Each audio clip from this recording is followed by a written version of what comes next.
please remember to leave a like, a comment, share the video about, and if you haven't already, subscribe. Thank you.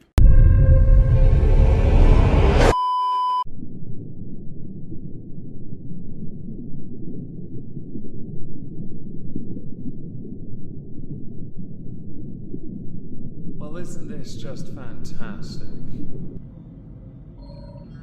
To be a grifter, don't jump the gun here, it's not about me. I'm just trying to emulate Darkside Phil. To be a grifter, you have to find a hook, and you have to be very good at it to exploit it for whatever it is you think you can get from it. Today's topic is Lilly Contino. Con is quite appropriate because that's what I think they are. I firmly believe them to be a gender beta. Now that is not a term, I've just made this up, but it is somebody who uses their gender to bait people out in the public space so they can create content from that. Lilly Contino is one of these people. Before we get into that, I'm going to start by saying to those in America, I'm really sorry today is the day. Just remember, we, on November the 5th, burn effigies of Guy Fawkes, a man who we now believe in current year was right. If you'd like to, because you steal things from us all the time, copy us, we grant you full permission to plagiarize it.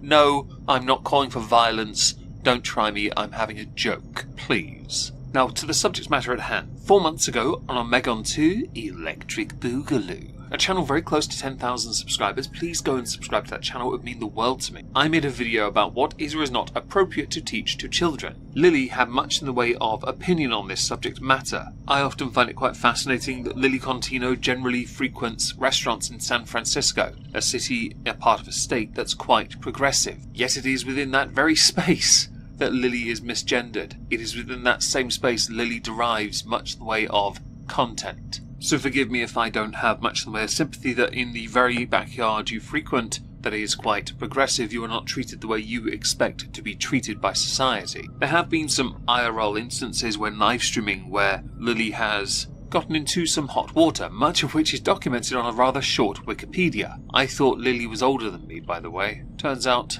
no, aging is just not on Lilly's side. And yes, I'm going to judge harshly, because I'm a dickhead. Hi. What we're going to do is go through some articles from 2022 to present concerning Lilly, and some videos, and then take a look at the social media platforms that Lilly frequents. This would include TikTok and mostly Instagram. Lilly does have a website, I actually don't give a damn about it. Although I did find it somewhat amusing in the top right corner of the website page is a shopping basket.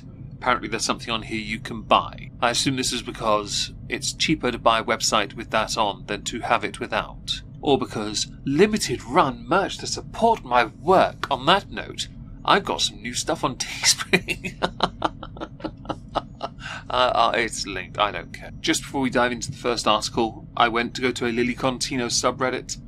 It was banned for violations of harassing content within the content policy. How useful is that? Anyway, in December 2022, Lilly Contino spoke about how they grew up and how they were raised, not realizing they were trans after becoming addicted to Klonopin, I don't know what that is, and smoking far too much weed. After a decade of heavy usage, moved to San Francisco, where of course, that's not likely anymore, is it? Now the article in question goes through in detail how Lilly struggled with identity problems from a young age up until more recently, not being able to, in college, come to terms with who they are because everything was a lie to them, how they were bullied for being fat and flamboyant as a child. Of course, I don't support bullying in the slightest. I am well aware some will say that this is deserved and perhaps they should have been more aggressive. Please don't be that person. The information from this, on the Daily Mail of all places, makes this quite an interesting piece of fluff, right? You're hardly going to get this highly credible information from the equally highly credible Wikipedia. The parts that are interesting about this is that Lilly Contino genuinely believed at the age of 2 that they were transgender. At the age of 2.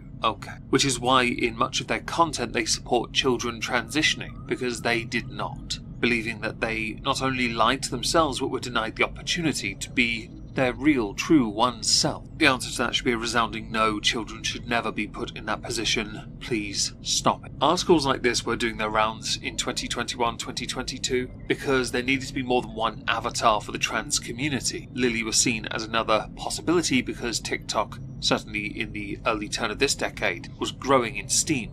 In 2023, a video did its rounds because I'd earlier stated because of the nature of Lilly's content, Lilly does garner controversy publicly in the progressive areas of this world, eating out more notably. Clearly one is doing very well for themselves to be able to eat out, although they might just be ordering a salad from a very expensive place to make it look like they're important. Ego is key here after all. In 2023, Lilly encountered a TERF. So I'm a TERF, right? Trans-eccentric radical feminist. Are you a TERF? I'm a TERF. Wow. Would you like me to move somewhere else? I No, actually, you should tell me about being a TERF. will. You're a boy, right? Don't go up with me because honestly, I did hard. I'd like to see you try. Well then, don't judge me for being a TERF. I get to be who I want to be. You get to be who you want to be, right? If that's what you want, to be who you want to be, then I get to be who I want to be. This was published, by the way, by The Independent, who ran with that. Of course they did. It's a very contentious subject matter. I can imagine many people who frequent The Independent were on Twitter in a heartbeat atting J.K. Rowling, having a go at her for this TERF existing. Whether you support or don't, it doesn't matter. I do think there is something about recording in public and recording other people, because when you do this, these exchanges, and they do happen in other instances as well, and I'll show you another one in a moment, you do run the risk of backlash from the establishments, but also from the customers who find out you're blasting them for having differing views. Although I guess since the lady isn't on camera, there is an argument to be made that perhaps this is a safer way of handling it. Now there is a little bit more in this video I want to play so you have the full context. And then I'll show you a video straight after of an awkward exchange between Lilly and a server. Which is... I'm not a witch. You're not a witch. You know what? Take your stupid dog, eat your fucking food, and get the fuck out of my life, okay? This is a first. Because otherwise I have to label you a white racist. I see. For a 70-year-old minority woman. You're a racist. You want your rights? I want mine too. Excuse me. Could you grab the manager, please? I'm so terribly sorry. I'll never be escalating about trying to get another. There. Regular water, okay? Yes, please. And, oh, just so you know, are you my server? Yes. My pronouns are she, her. Okay. It's all good for me. I understand the whole thing, but it's complicated sometimes because I want to say man, but she is, you know what I mean? It's hard because over here she might be they or something, you know, they have different. I mean, I have no problem. I'll move up here to San Francisco. Okay. Regular If you want, I can help. Okay. In 2024, there was an opinion piece produced by Evie magazine talking about why TikTok is getting tired of Lilly Contino, who was at this point slammed for claiming that Kurt Cobain was probably trans. Now this is an opinion piece article and does talk about the fact that Lilly made an image, an entire internet personality based on going to restaurants, speaking with a deeper voice, acting masculine, and getting upset when the waiter, waitress, or other customers misgender them by referring to Lilly as he or Mr. These meals, according to the article, are all paid for by going live on TikTok, which would explain how Lilly is able to go to so many different establishments. If you hear random dog noises, I'm going to apologise now. My dog's decided that the floor needs thumping. You're welcome. Now, in one of these videos, Lilly did concede that they're not always the easiest customer, but also the waiters, waitresses and managers deserve it because they're servers. Oh, you look down on people, don't you? People haven't said no to you enough, have they? I'm just going to say now, the term "the customer is always right" is misused. The full quote is, "The customer is always right in matters of taste. Customer is rarely ever right. If you treat people as if they are beneath you one day, you could well end up in that position, and they're going to return the favour, because you've made a purchase. If you're so smug you look down on others because of their occupation, chances are you think far too highly of your occupation, which is glorified Karen. That's basically what you are." Now the article has a segment titled "The Lilly Tino Controversy Explained." It seems like Lilly purposely tries to elicit anger or a certain reaction from the servers, then plays victim once they get misgendered. In one TikTok live, Tino reportedly asked a server 1,000,001 questions about a dressing that had oregano on it, because Lilly didn't like oregano, then proceeds to ask if Lilly can bring out a little sample of it, sorry, the waiter can bring out a little sample of it. They've misgendered here and there and then use she every so often, so I get very confused, do forgive me here. To try. Every single time Lilly's live pops up, she's at a restaurant complaining or critiquing something, written on Reddit. No wonder we couldn't see it. Another person on Reddit said that Lilly is constantly complaining to managers and getting free food. She will find hair in her food, has her dog there shedding in the food, makes $500 plus a night just by dry begging every night, cash out getting 100% of the money, not that TikTok grifting. Sorry, gifting. I misspoke. Freudian slip. Lilly gets upset all the time. In a video 2 months ago, Lilly got stuck in an elevator, so Lilly pressed the call button and was upset that the person on the other line called Lilly Sir, even though the guy trying to help him, her, Lilly, obviously could not see Lilly. Articles like this are frustrating. It's an opinion piece, but it does explain some of this, There's a segment here for is allegedly Lilly, that is, a sex addict. Lilly had a Patreon where they sold spicy content. Lilly is a self-proclaimed lesbian, yet willing to go down on a bearded man. I'm not going to recommend any of that. You can read it at your own leisure if you wish. Now, the article itself does eventually get down to the part that was started at the top concerning Kurt Cobain, and links directly to a video that I'm going to play a clip of. It's actually a response video from somebody else, so I've seen bits of here and there. I know very little about their content. Bet you didn't know that Kurt Cobain was probably trans. Say what now? First off, Kurt wore a lot of women's clothing. Wow, really? Now a person might consider to be trans based on the clothes that they occasionally wore. And on top of that, basically reducing women down to a stereotype. Because only women wear dresses, right? When asked about this, they replied that they wore dresses all the time because they felt comfortable and free. And a lot of women wear pants because they find them comfortable.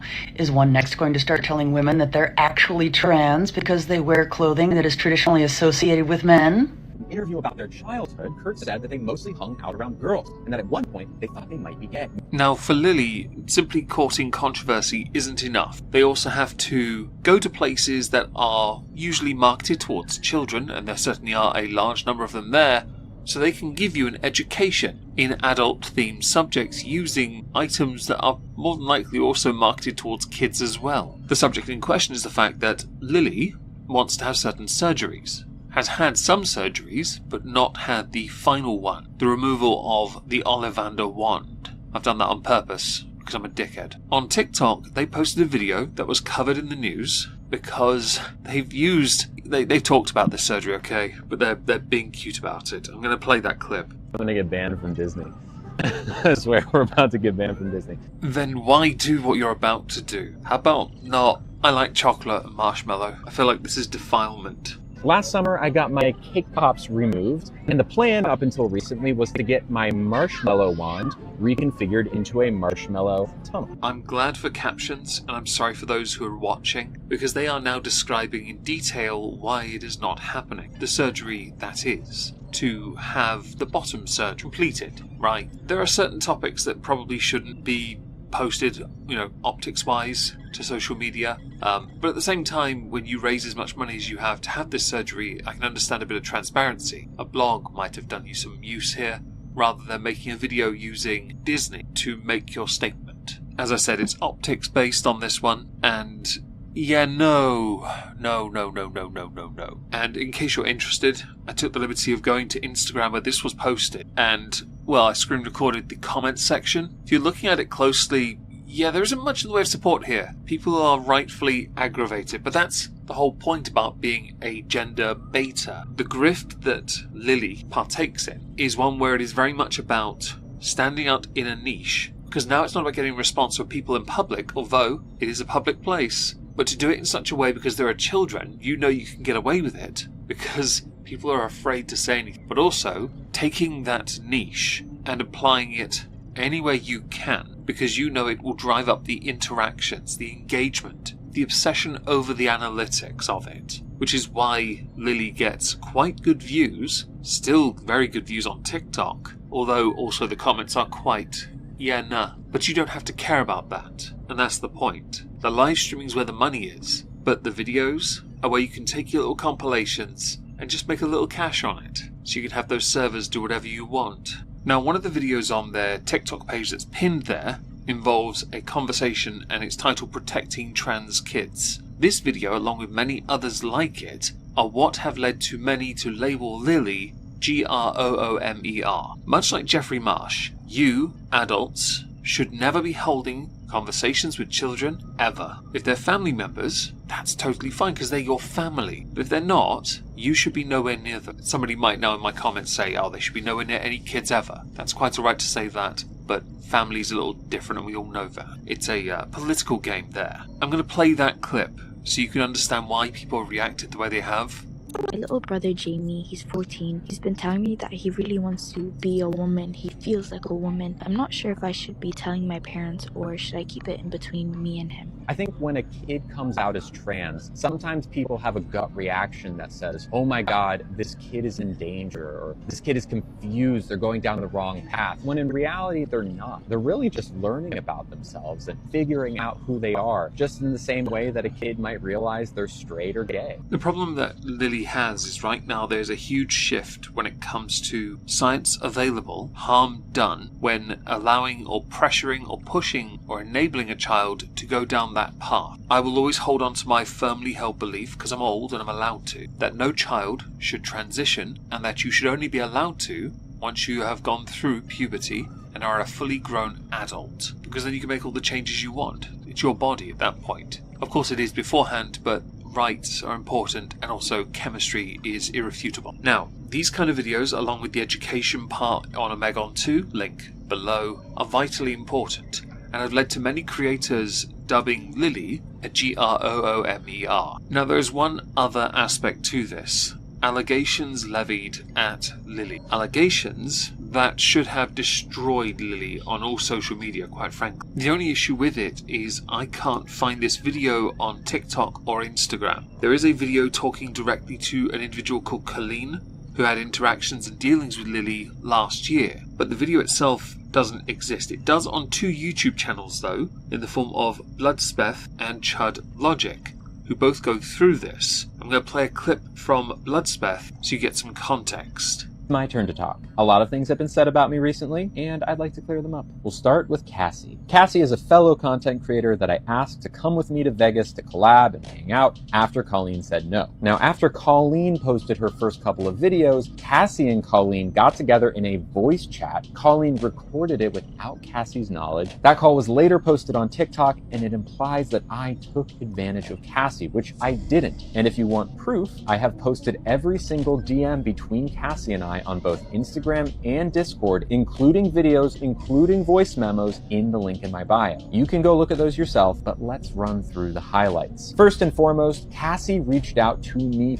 first, and over the course of our conversation, she came on pretty strong. She sent me lots of pictures and videos and made it super clear that she was interested. Now, I didn't mind this, but I want to be clear that she was the one pushing the ball forward. And on June 6th, which is over a month before I ever asked Cassie to come to Vegas with me, she suggested first that if I'm ever traveling, we could collab. Once Cassie and I decided to meet in Vegas and collab, Cassie would often message me about how excited she was, and I was excited too. We also thought we might apply to work with Queer Crush once the dates were decided on, but sadly the dates never got decided. So clearly Cassie got roped in by Colleen, who's on a vendetta against me. You can watch my previous video that addresses everything that Colleen has said about me, but I want to remind you what kind of person Colleen is. You can of course see the full proof in my bio, but let's just say that Colleen, formerly known as Robin, has some racist skeletons in her closet that she doesn't want you to know about. The situation concerning Colleen, Cassie and Lilly gets more messed up because the company they made the videos with, Queer Crush, actually reached out to Colleen about the subject matter. Colleen had addressed this publicly on TikTok, and all evidence that Lilly had referenced being linked in the bio was scrubbed from the internet along with that video. Lilly did then later publish a separate video responding to Colleen in a more measured manner, right? Wasn't well received, let's go with that. Oh, and yes, Lilly does like to gaslight. It's actually a part of the Karen thing, because much like treating servers like trash, eating 95% of a meal and then complaining about some detail of it to get it for free, even though the meal was paid for by the very live that she was on when she was doing this, essentially gaslighting falls handily within the repertoire, the Batman belt, yeah, all the tools, right. Lilly's a terrible person in case you didn't know, and in case it wasn't obvious enough. Thought I'd share this with you. That's all everyone.